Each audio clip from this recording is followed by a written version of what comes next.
Greetings guys, hope yous are all well. It might appear a bit more scuffed in this video than previous ones because I'm trying to reset my sleeping pattern. I've had very little sleep and figured that'd be a good day to do video making to keep me distracted. More dramiel flying. So yeah, we probably won't be as excited, entertaining, these kind of things. Just a bit more mellow this one, boys. So, you know, the gas is low. But anyway, got Venture Blaster 3000, the current vessel we were in. 86 kill marks, lost a couple of dramiels. Some really good fights, actually. I got a really good fight against a real DD that I wanted for a long time. So see how that goes. Also, we're well on our way to 10k solo kills. We passed 6k not too long ago. I'll be a counter thing somewhere in the video. I'll edit that in and we'll sort of keep a track as we do these every week. Get to that sweet 10k as mentioned last video. We need 15 solo kills a day to achieve that. Of course, if we get more in specific days, we don't need to do more in other days, but it's going to take a lot on our days to turn it to like 14 or 13. You know what I mean? I'm going to stop mumbling, boys. Hope you enjoy the fights, and hopefully do end up getting this dramiel with 99, then I can shelf it. Or just now, I think it's sitting at like 86. The other dramiel, what do we call that? Bot cleaning service, 99. That is no longer to be flown. That's going to sit there. That is done. So Venture Blaster, get that to 99, shelf it. And then we might fly a different vessel. I'm not really enjoying dramiels though, but people sort of know what's up when they see me in a dramiel now. But anyway, enough mumbling. Enjoy the video. Okay, this is an interesting little fight here. I noticed fairly quickly that he didn't have a scram or lump point, so I suspect this is dual web and he's going to be applying quite well. Using Infernal Rage, which is an alright ammo to be using against me, and you'll see. We were just working for his shield buffer when we were about half shield, and this is very rough. I'm warping 3.5k to maximize my speed to mitigate some damage from his missiles, whilst also applying well. You'll see that I'm thinking about warping out, but it's incredibly close, but we lose it. So nevertheless, GF that gent, but always know if you're up against a few web ship like that, you can maybe align out, and if things are going badly for you, you can warp out, but I figured since it was that close a fight, I may as well stick at it. But that's a cool little fight against a Breacher and a Merlin. I keep the Merlin at 5k, hoping that maybe it doesn't switch to null. Use Phase Plasma, because Phase Plasma will work well against both the Merlin and the Breacher. Unfortunately, I've taken enough damage as to where I don't have enough EHP left to kill the Breacher. That's the unfortunate thing about the dramiel and its DPS. Like, it says like heated, I think faction ammo were like 180 to 190 DPS. I think it's like 180. You're also very rarely going to be applying that full DPS, because if you're orbiting, you're getting damage, you're not applying fully. If you're keeping that range and your fall off, you're not applying fully. So that 160 DPS is not really you're doing almost like 100 DPS at points, man. It's not fantastic. So Hook Bill, he gets an unfortunate warp in. You might get a lot of damage through orbiting, and yeah, that's a fairly okay dramiel Hook Bill to fight. He was also armor, which isn't particularly great. The shield or the dual rep ones maybe would have a better time here, although the dual active Hook Bill would still suffer if this fit, just cause, you know, the new. So Fenny comment, I clocked onto him having an MWD earlier. And even if he was AB, this would be a pretty easy fight for dramiel. I keep him at 6k here. Keep him out his void and anti-manta range whilst trying to apply most damage possible. I do take that to 8k so I can get out of his NOS range whilst also nuting. Just because we have the faction, you know, they are the dead space nute. We can just nute everywhere in scram range, which is lovely. And since we also have a faction scram, we don't need to necessarily worry about this guy like dipping out of scram range. So nevertheless, GF to those two pilots. It's a great little solo fight against Jupiter here, and I always expect a really hard fight against Jupiter. This special fleet is kind of spooky. It has a NOS too, which is quite bad for me. I just try and ram him. Yeah, basically, just to try and get as much damage on him as possible before he pulls range, gets into our fall off. And also have our mute taking effect. Okay, it's another very interesting fight against a Dragoon here. Dragoons are actually really, they're difficult. Most ships that can apply like with easily, like drones and missiles, are generally give the dramiel a hard time. So you generally want to mitigate damage and not be taking damage, which of course is the same in all engagements, but just because of your anemic DPS and your tank isn't like absolutely fantastic, your speed's really what's kind of, you know, and your mitigation is what sort of wins you these fights, and the long game, like neuting people out. The Dragoon kind of doesn't allow for a lot of this, because usually tanky, you've got the newts and it's got the application. But we give it a good go, my guys.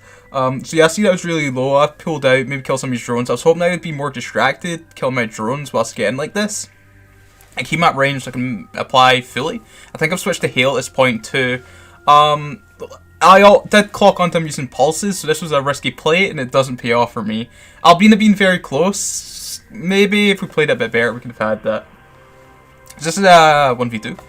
Affinity Comet and Tormentor. My idea here is to keep the Affinity Comet at 5.5k, keep out his void range, whilst neuting the Tormentor and hoping that the only thing that's going to apply to me is the Tormentor and the Affinity Comet's drones. And that's what ends up happening. This Affinity Comet, I believe, did have null in his hold, but he never switched to it. He just kept with void, and that's on him. So do take the Affinity Comet, and then you'll see soon after the Tormentor does get neuted out, and then it's GG. There is a play or something to be said about maybe neuting out the comics. He did have an active rep, and most do.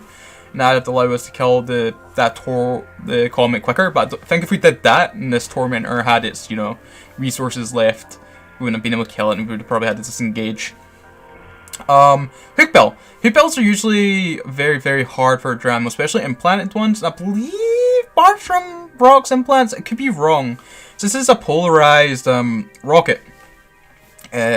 What do you call it? Hook Bell. And these usually give me a very, very hard time. This one wasn't too bad. I think it was because he was using Scourge Rage. Had he been using Inferno or Molnir, this would be a very, very different outcome. Or maybe I'd have to disengage. Usually, I don't really beat Hook Bells like that. Yeah, like Hook Bells and just like things that can apply well to Dramiel, it's bad for you. Thrasher comes in. I'm like, alright, sweet. Let's see how this be. I orbit 500 immediately, expecting RD. I'd say more Thrashers are RD these days than auto, like I've said in the previous video. And it's a lot easier to recover from starting at 500 orbit in the auto cannon Thrasher than it is starting at far out orbit in the RD one. So nevertheless, GF to those guys. This is a very spicy little fight. I was actually kind of reluctant to take this initially. Phase Plasma, I should really went in Fusion. Most casuals I see now was what I wanted initially, primary or Shield in a small gang like this, but he was Armor Dual Web, and that freaked me out, dude. All these webs are really rough for a Dramiel, but thankfully we were able to kill him. I keep the Newt and the Tormentor, because the Newt isn't really going to do too much too. A Kestrel if you were Shield Buffer or Armor Buffer, which are most likely. You can get small Armor Ripper Kestrels, and that's how I prefer to fly it, which it would come into effect more, but yeah, you know, I was expecting it more so to be buffer, especially in like a little small gang like this. Kill the Tormentor, he gets neuted out, it's pretty close, and I was very spooked at the start. This is a Blaster DD.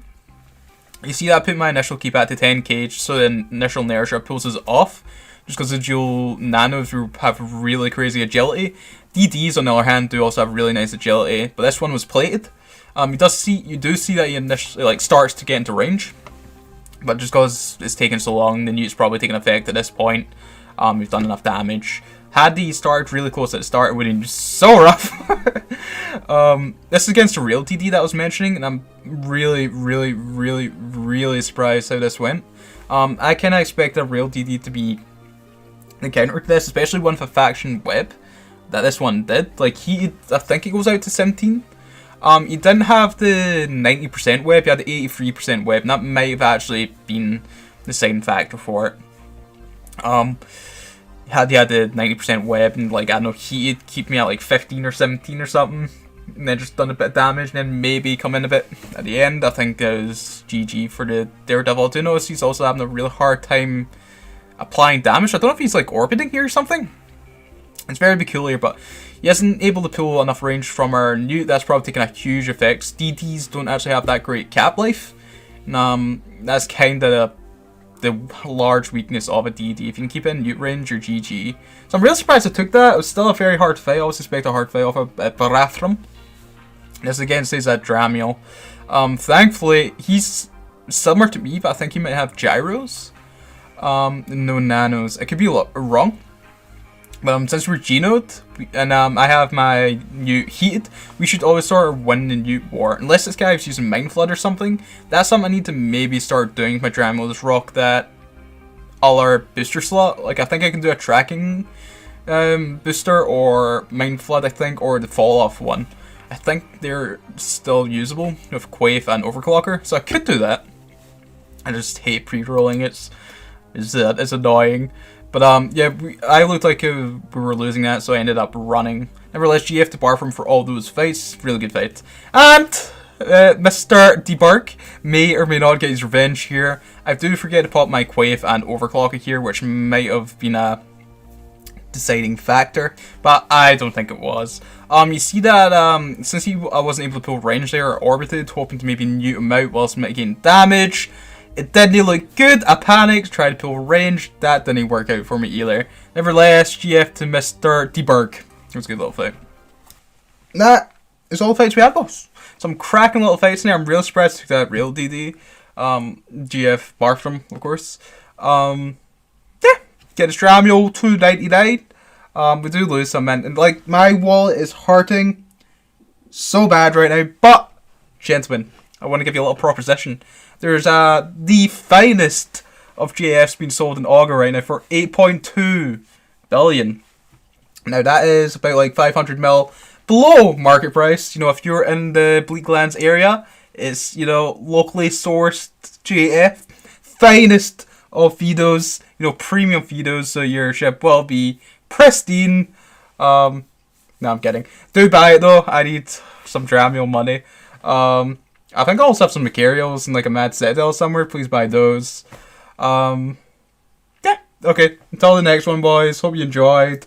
Dramiel's still enjoying it. We might do some more faction frigates. Who knows? Enjoy your Friday, weekend, all these kind of things. And yeah, hopefully I make it till this evening. I can get good sleep. And I'll all be saying, boys, because like yesterday, I set my alarm for 9:30 in the morning. Woke up, went back to sleep, woke up at 3:30, so that is Nate good. Okay, I'll stop mumbling. Take care, boys.